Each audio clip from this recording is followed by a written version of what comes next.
আমরা সকলেই সুসন্তান পেতে চাই।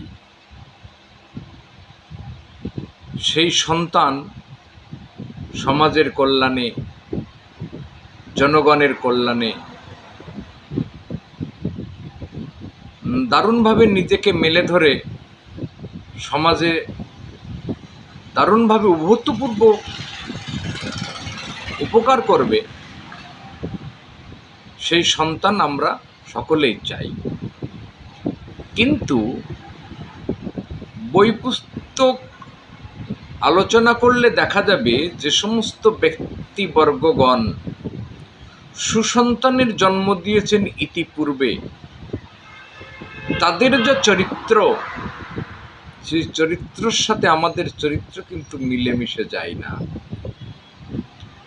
একটা সুসন্তান জন্ম দিতে গেলে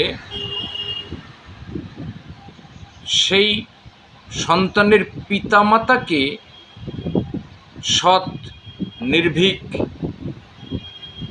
ধর্মপরায়ণ এই সমস্ত অবস্থার মধ্যে দিয়ে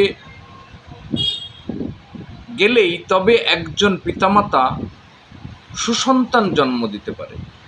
কিন্তু আজকের জামানায় পিতা মাতা সকলেই অসৎ প্রকৃতির, কিন্তু সন্তান জন্ম দেওয়ার পর সেই সন্তান সুপ্রতিষ্ঠিত হতে পারে, সমাজের কল্যাণে লাগতে পারে, প্রত্যেকটা পিতামাতাই চাই।